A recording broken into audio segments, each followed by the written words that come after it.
लोकसभा चुनावों के पहले बीजेपी अपने सारे कील कांटे ठीक करने में जुटी है।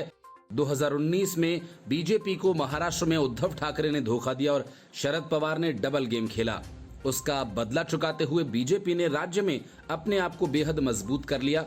उद्धव ठाकरे और शरद पवार अपनी मूल ताकत खो बैठे, लेकिन इससे भी बड़ा खेल उत्तर प्रदेश में होने जा रहा है।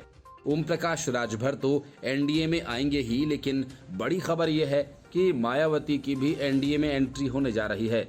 मतलब कि महाराष्ट्र की तरह यूपी में भी विपक्ष तितर बितर होने जा रहा है। सुहेल देव भारतीय समाज पार्टी के अध्यक्ष ओम प्रकाश राजभर ने समाजवादी पार्टी में विधायकों के टूटने का बयान देकर राजनीतिक गलियारों में हड़कंप मचा दिया है। ओपी राजभर जल्द ही सत्ताधारी दल भारतीय जनता पार्टी के गठबंधन में शामिल हो सकते हैं। ओपी राजभर ने मायावती को अपने साथ लाने का दावा किया। उन्होंने कहा कि वह 7 अक्टूबर को अपनी पटना रैली में बड़ा खुलासा करेंगे। हाल ही में एनसीपी नेता शरद पवार के भतीजे अजीत पवार की बगावत के बाद महाराष्ट्र की शिंदे बीजेपी सरकार का हिस्सा बनने के बाद अजीत पवार महाराष्ट्र विधानसभा में मुख्य विपक्षी नेता की भूमिका निभा रहे थे, लेकिन उनकी इस बगावत से विधानसभा की पूरी तस्वीर ही बदल गई। अजीत पवार को सरकार में डिप्टी सीएम का पद दिया गया।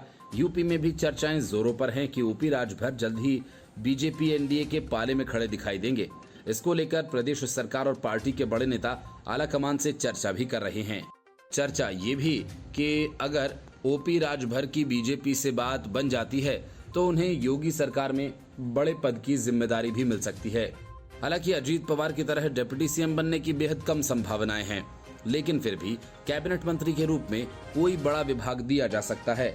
लोकसभा चुनाव में सुहेल देव भारतीय समाज पार्टी को 1 या 2 सीटें मिल भी सकती हैं।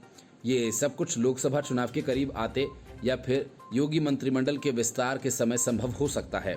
बीजेपी भी अपने कैबिनेट विस्तार में कईयों के पर कतर सकती है। साथ ही 2024 लोकसभा चुनाव को ध्यान में रखते हुए सभी राजनीतिक और जातिगत समीकरणों को साध कर ही कैबिनेट विस्तार किए जाने की प्रबल संभावना है। समाजवादी पार्टी के साथ रिश्ता तोड़ चुके ओपी राजभर ने सपा के कई विधायक टूटने का दावा किया। उनका कहना है कि कुछ विधायक सरकार में शामिल होना चाहते हैं और कुछ लोकसभा का टिकट चाहते हैं। साथ ही कुछ विधायक अपने परिवार के सदस्यों को लोकसभा का चुनाव लड़वाना चाहते हैं। ऐसे लोग बड़ी संख्या में लाइन में हैं। राजभर ने अपने बयान में कहा कि कई लोग उनके संपर्क में भी हैं। ऐसे में ये कहना गलत नहीं होगा कि अगर सपा के विधायक बीजेपी में शामिल होते हैं तो उसमें ओपी राजभर की एक बड़ी भूमिका होगी। ओम प्रकाश राजभर ने दावा किया कि ये टूट कैबिनेट विस्तार के समय हो सकती है। अगर ऐसा होता है तो आगामी लोकसभा के चुनाव में यूपी में विपक्ष को करारा झटका लगेगा और यूपी विधानसभा की तस्वीर भी बदल जाएगी। Report news of India.